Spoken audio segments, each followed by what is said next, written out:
Top quality और consistent performance के लिए सिर्फ सिल्वर पंप नाम याद रखना। બધું તમામ સારું કામ જે હોય છે એ અમારા જે સબઓર્ડિનેટ જે police constable, ASI, head constable, અમારા DySP, PI Shri, PSI Shri એ તમામ કરતા હોય છે અને આનો યશ અમને મળી ગયો।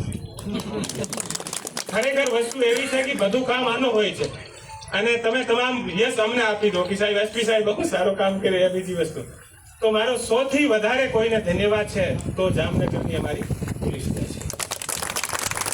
અને 3.5 વર્ષમાં ક્યારેય પણ જામનગરની પોલીસ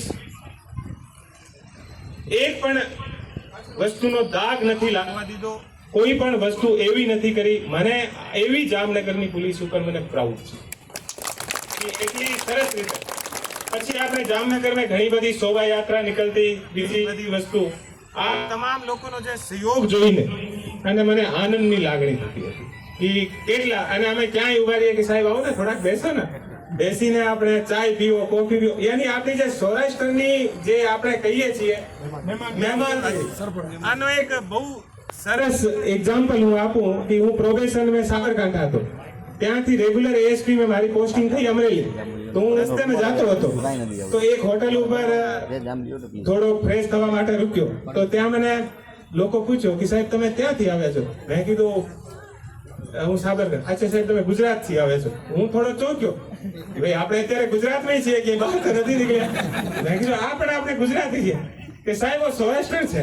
અને પછી જે મતલબ એવી રીતે મહેમાન ચાય પીવો એવું બધી મતલબ એવી રીતે આનો, અને મારો 1.5 થી 2 વર્ષનો સમયનો અમરેલીમાં, પછી અત્યારે આપણે 3.5 વર્ષ જામનગરમાં, તો મને એવું લાગે છે કે હું પણ સૌરાષ્ટ્રનો થઈ ગયો। અને તમામ લોકો એટલી વરસાદ હોવા છતાં અને તમામ તમે એટલા સમય વેઇટ કર્યો, અને સૌથી વધારે જામનગરમાં મને લોકો જોડે સંપર્ક કરવાનો, અને સ્પેશિયલી સ્કૂલના બાળકો સાથે અને જે યુવા વર્ગ છે આને સાથે અમે કોશિશ કરી કનેક્ટ થવાની, અને આનો ઘણો બધો લાભ અમારી પોલીસને મળ્યો। ફરીથી હું એક વખત અમારા તમામ જે પોલીસ સ્ટાફ છે જામનગરની, અમે લોકો એ જે ટીમને રૂપને મળીને અને અહીંયા કામ કર્યો, અને તમામ સંસ્થાઓ તરફથી, તમામ સમાજ તરફથી અમને ખૂબ જ સારો સહયોગ પણ મળ્યો।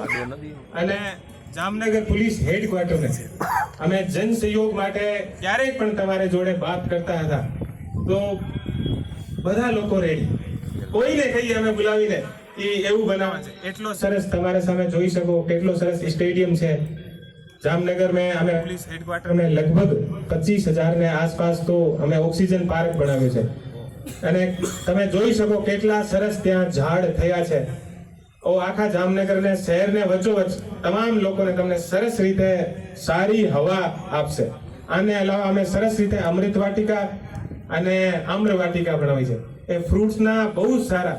અમે ઓછામાં ઓછા છેલ્લા 3.5 વર્ષ में જામનગર में લગભગ અમે અમારી તમામ પોલીસ લાઈન અને તમામ જગ્યા અમે 30 થી 35,000 ની આસપાસ અમે ઝાડ, અને એવું નથી કે ફક્ત આને વાવેતર કરીને મૂકી દે, આને બધાને સાચવીને અને અત્યારે તમામ મોટા થઈ ગયા છે। અને હું આખી જામનગર પોલીસ વતી પણ આપ તમામને હું ધન્યવાદ આપું છું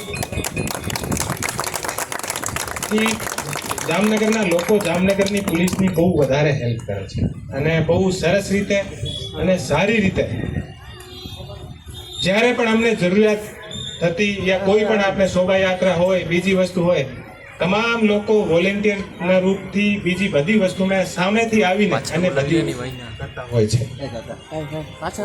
અને આજનો અમારો જે જામનગરના પોલીસ અધિક્ષકના રૂપમાં અત્યારે અમે ચાર્જ નવા સાહેબને આપી, અને જામનગરમાં જે 3.5 વર્ષનો અનુભવ અને બીજી બધી વસ્તુ જે થઈ હતી, આનો આપ તમામને આભાર માટે હું તમારા સાથે અહીંયા આવ્યો છું। અને જ્યારે આપણે એટલો સરસ એટલો લંબો સમય નીકળી જાય તો એક શહેર સાથે, શહેરના લોકો સાથે એક સરસ લગાવ આપણો થઈ જાય, વાત જે છે આ ગુજરાતી મેં કહીશું. આનો એક બહુ મોટો રીઝન છે. હું જામનગર આવ્યાથી પહેલા ગુજરાતી સમજી શકતો, પણ બોલવામાં મને કોન્ફિડન્સ નથી હતો. અને અહીંયા આવ્યા પછી મને એવું લાગે છે કે બીજી ભાષામાં મને કોન્ફિડન્સ ઓછો છે ગુજરાતીમાં.